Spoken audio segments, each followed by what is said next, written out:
Good morning. Welcome to the second day of VBS. Today we're going to talk about the foundation of forgiveness. Yesterday we talked about the foundation of love, and I think they really go together. Very crucial concept in the Christian life is this concept of forgiveness. Because those who are forgiven and know that they are forgiven and have experienced God's forgiveness are capable of forgiving others. And we saw that really in the story of Jesus calling the tax collector Matthew yesterday, but today we're going to see it even more clearly in the story of the calling of the Apostle Paul on the road to Damascus. In Acts 26, it's the version where Paul is telling his testimony to King Agrippa. And in that he recounts all that Jesus said to him on the road to Damascus. Abraham Lincoln said that the best way to destroy an enemy is to make him your friend. Lincoln was full of wisdom. God is full of even more wisdom, because it seems that's exactly what God did with the Apostle Paul on the road to Damascus. He turned an enemy of the cause of Christ into the greatest missionary in Christian history. So that's just like God, isn't it? To take someone who was opposing him and his movement in the early church and turn him around to the point where he is the greatest advocate, the greatest friend of the cause of Christ in the first century and possibly ever. And so as we look at that story today, we're reminded Paul was persecuting the church. He was getting written documents from the chief priest and going from place to place and arresting people who claimed to put their faith in Jesus Christ as the Messiah. And on the road to Damascus, about noon, it says in Acts 26, one of the three personal testimonies of the Apostle Paul and his conversion. On the road, it says that a great light shone.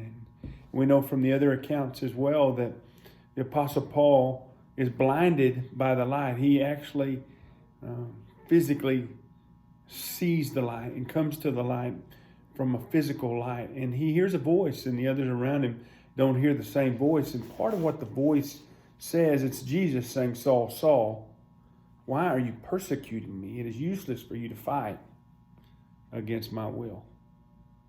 I'd say that's the same for you and me. When God calls us to do something, when we know the purposes of God, and lots of times we do, it's useless for us to fight against that. Let us surrender to that, because that's the place where we find peace and joy and purpose.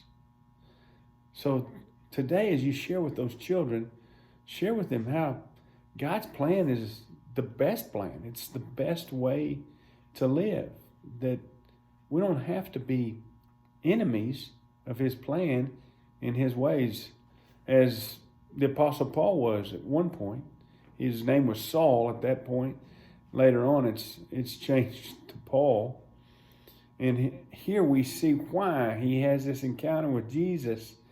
And Jesus clearly tells him it's him that he is persecuting, and he tells him that he is going to rescue him from his own people.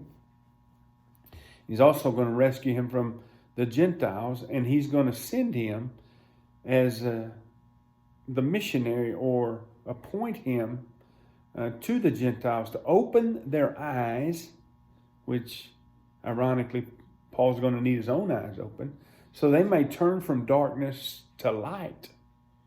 And that's what Paul is doing here. That's what God is doing in Saul, who's becoming Paul. And from the power of Satan to God, then they will receive forgiveness for their sins and be given a place among God's people who are set apart by faith in me. Forgiveness. God had to forgive Paul to transform him and use him. Paul had to accept that forgiveness and receive that forgiveness.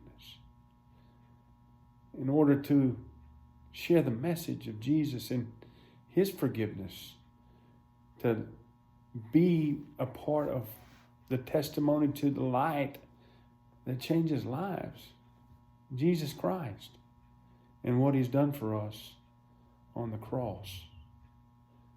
Paul's life was completely, totally transformed by the forgiveness of God.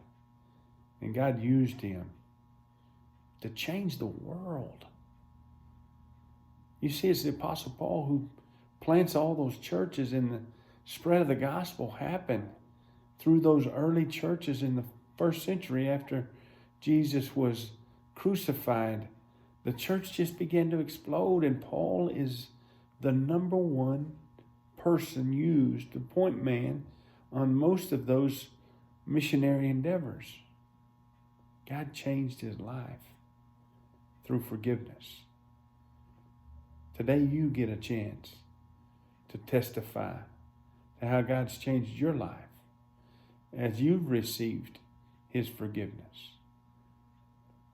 At what point did you come to the realization that you needed it? For me, I was an 8-year-old boy at a revival meeting, knowing as the preacher was preaching on hell that I was headed there. Even though I was only 8, I'd done plenty of sinning. I was an number one 8-year-old sinner. And I knew that apart from the forgiveness of God and his unconditional love, I was headed to hell. That night, I knew I didn't have to be. This week, you get to share with a lot of 8-year-olds or 11-year-olds or whatever group you have about the forgiveness that Jesus Christ offers, and that while we were yet sinners, Christ died for us, for our forgiveness, so we could be right with God. Have a great day and share his love and his forgiveness. Thanks.